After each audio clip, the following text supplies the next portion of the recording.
അമ്മേ, ഉണ്ണിയമ്മേ, കുമ്പടി വന്നു. ശ്രീ ചിന്താ ജെറോം, എന്തുകൊണ്ട് കൊല്ലത്തെ ജനം നിങ്ങൾക്ക് ഇനിയും വോട്ട് ചെയ്യണം? കൊല്ലം, പ്രത്യേകിച്ച് കൊല്ലം കോർപ്പറേഷന്റെ തെരഞ്ഞെടുപ്പായതുകൊണ്ട് തന്നെ കൊല്ലം കോർപ്പറേഷനിലെ ഓരോ മനുഷ്യരെയും തൊട്ടനുഭവിക്കാൻ കഴിയുന്ന വികസനമാണ്. ഒരു മാറ്റവും ഇല്ലല്ലോ LDF കഴിഞ്ഞ 25 വർഷക്കാലത്തിനിടയിൽ കൊല്ലം കോർപ്പറേഷനിൽ നടപ്പിലാക്കിയിട്ടുള്ളത്. അതുകൊണ്ട് ഞങ്ങൾ മുന്നോട്ട് വയ്ക്കുന്ന മുദ്രാവാക്യം തന്നെ LDF തുടരും, നാട് വളരും എന്നുള്ളതാണ്. ചാടി എഴുന്നേറ്റ് പഞ്ചായത്ത് ഗ്രൗണ്ട് വഴി 2 റൗണ്ട് ഓടി ഒന്ന് പോടോ. കൊല്ലത്തങ്ങനെ വലിയ വികസനമാണ് ഓരോ മേഖലയ്ക്കകത്തും വന്നുകൊണ്ടിരിക്കുന്നത്. ഓഷനേറിയം ഉൾപ്പെടെയുള്ള കാര്യങ്ങൾ ഇവിടെ സാധ്യമാകുന്നു. ശ്രീനാരായണ ഗുരു സാംസ്കാരിക നിലയം ഇവിടെ കൊല്ലത്ത് വന്നിരിക്കുന്നു. ഭയങ്കരം തന്നെ. ശ്രീനാരായണ ഗുരു ഓപ്പൺ യൂണിവേഴ്സിറ്റി കൊല്ലത്ത് വന്നിരിക്കുന്നു.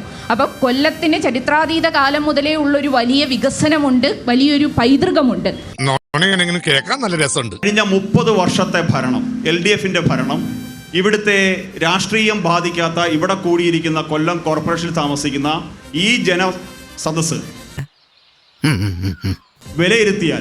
വിലയിരുത്തിയിട്ട് 10ൽ 3 മാർക്കെങ്കിലും കൊടുക്കാൻ തയ്യാറാകുമോ എന്ന് ശ്രീമതി ചിന്താ ജെറോം പരിശോധിക്കാൻ തയ്യാറാകും. കാരണം ഏറ്റവും കൂടുതൽ അഴിമതി നടന്ന കോർപ്പറേഷൻ ഏതെന്ന് ചോദിച്ചാൽ കൊല്ലം കോർപ്പറേഷനാണ്. ഏറ്റവും കൂടുതൽ സ്വജനപക്ഷപാതം നടന്ന കോർപ്പറേഷൻ എന്ന് വെച്ചാൽ കൊല്ലം കോർപ്പറേഷനാണ്. ഏറ്റവും കൂടുതൽ മാലിന്യ പ്രശ്നമുള്ള കോർപ്പറേഷൻ വെച്ചാൽ കൊല്ലം കോർപ്പറേഷനാണ്.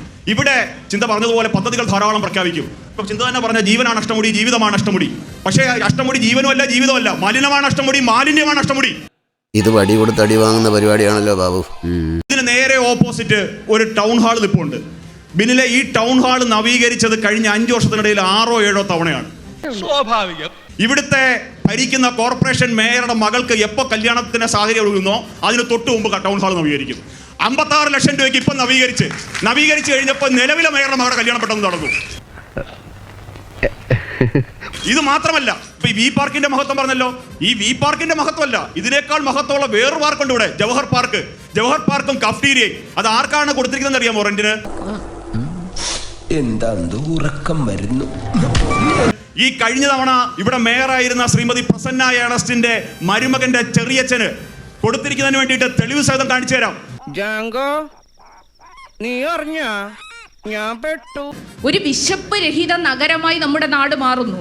ഇപ്പോൾ BJPയുടെ പ്രതിനിധി അതിനെ ആക്ഷേപിച്ചുകൊണ്ടാണ് സംസാരിക്കുന്നത്. വിശപ്പ്, നമ്മളിപ്പോ PR വർക്കാണ് ചെയ്യുന്നത്. വിശപ്പ് രഹിത നഗരത്തെ എവിടെയാണ്? അല്ല, താങ്കൾ പറഞ്ഞു അതിദാരിദ്ര്യ നിർമ്മാർജ്ജനം എന്ന നിലയിൽ വിശപ്പ് രഹിത നഗരത്തെ ഞാൻ എവിടെയാണ് ആക്ഷേപിച്ചത്? ചിന്ത എന്ന് പറയും. താങ്കൾ പറഞ്ഞു ഞാൻ പറഞ്ഞത് എക്സ്ട്രീം പോവർട്ടി ഇറാഡിക്കേറ്റ് ചെയ്തു എന്നും പറഞ്ഞ് നിങ്ങൾ PR വർക്ക് നടത്തുമ്പോൾ ഇവിടെ നിന്ന് 2 കിലോമീറ്റർ 1.5 കിലോമീറ്റർ അപ്പുറത്ത് പുള്ളിക്കട കോളനി പറഞ്ഞൊരു കോളനി ഉണ്ട്. അതൊന്നും എനിക്കറിയാൻ മേല. 1200 കുടുംബം വർഷങ്ങളായി നിങ്ങളുടെ ഹണി ബെഞ്ചമിനെ വോട്ട് ചെയ്ത് ജയിപ്പിച്ച 1200 കുടുംബം 20 പേർക്കാണ് ഒരു കക്കൂസ്. പറയാൻ പറ്റുമോ? ഇല്ലെന്ന് നിഷേധിക്കാൻ പറ്റുമോ ചിന്തയ്ക്ക്?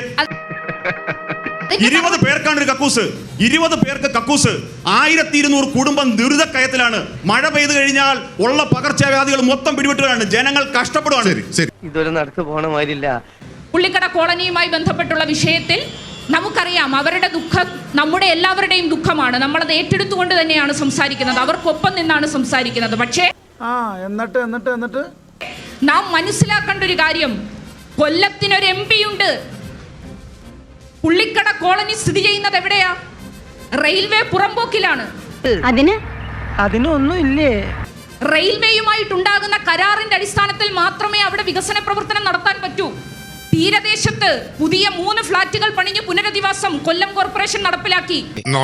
കേൾക്കാൻ നല്ല രസമുണ്ട്. പുള്ളിക്കടയിലെ പുനരധിവാസം നടപ്പിലാക്കണമെന്നുള്ള അടങ്ങാത്ത ആഗ്രഹവുമായിട്ടാണ് ഞങ്ങൾ എല്ലാവരും നിൽക്കുന്നത്. പക്ഷേ കേന്ദ്ര ഗവൺമെന്റിന്റെ എല്ലാ തരത്തിലുമുള്ള തെറ്റായ ഇടപെടൽ,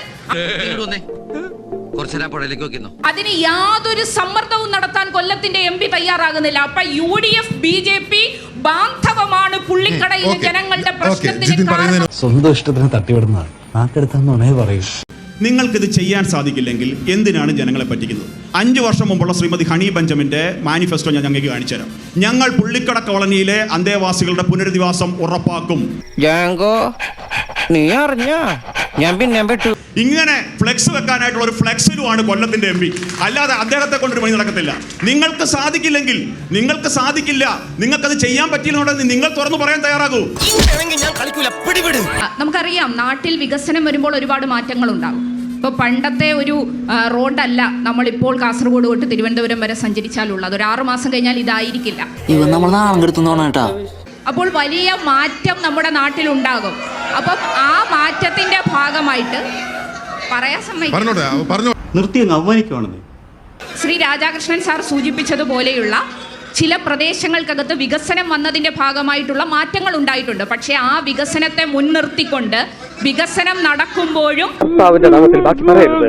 നമ്മുടെ സാംസ്കാരിക ഇടങ്ങൾക്കും സാംസ്കാരിക കേന്ദ്രങ്ങൾക്കും അവസരം വേണം എന്ന കാഴ്ചപ്പാടിന്റെ അടിസ്ഥാനത്തിലാണ് വി പാർക്ക് പോലെയുള്ള ലോകത്തിന് തന്നെ മാതൃകയാകുന്ന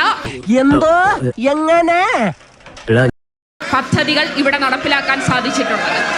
യഥാർത്ഥത്തിൽ ചേച്ചി ഇത്രയും വലിയ ഗതികെട്ടവൻ ഈ ലോകത്ത് വേറെ ആരെങ്കിലും ഉണ്ടാവും എന്റെ കർത്താവേ. ഒരാൾക്ക് ടൗൺ ഹാളിന്റെ കാര്യത്തിൽ വിഷമം, ഒരാൾക്ക് മറ്റൊരു കാര്യത്തിൽ വിഷമം, ഒരാൾക്ക് വി പാർക്കിന്റെ കാര്യത്തിൽ വിഷമം. നിങ്ങൾ ഈ മനുഷ്യന് ഇവിടെ താമസിക്കുന്ന, കൊല്ലത്ത് താമസിക്കുന്ന ജനങ്ങളുടെ കാര്യത്തെക്കുറിച്ച് നിങ്ങൾ ആരും ഒന്നും ചിന്തിക്കുന്നില്ല. ഒരു മിനിറ്റ്, ഒരു കാര്യം കൂടി. 100% ഞാൻ യോജിക്കുന്നു. ഒരു കാര്യം കൂടി. എല്ലാവരും പറയുന്നു ചർച്ച ചെയ്യുന്നു, പഠിക്കുന്നു, ഞങ്ങൾ തീരുമാനിക്കുന്നു, എടുക്കുന്നു.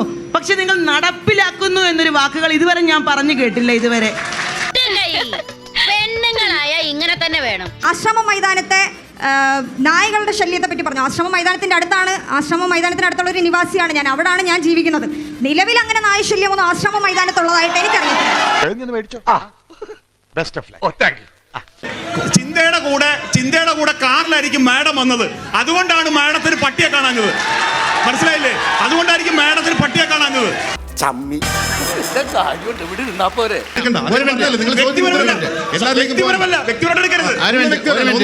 ആരോഗ്യപരമായ ചർച്ചയാണ് നമ്മുടെ.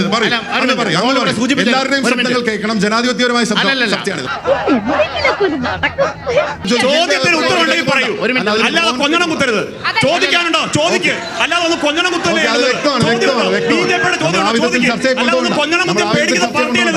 ഒരു ആക്സിഡന്റ് കേസിനുള്ള യോഗ കൊത്തു വന്നിട്ട് ജോലി എന്തിയെ ഞങ്ങൾക്ക് തരാന്ന് പറഞ്ഞ തൊഴിലവസരം എവിടെ?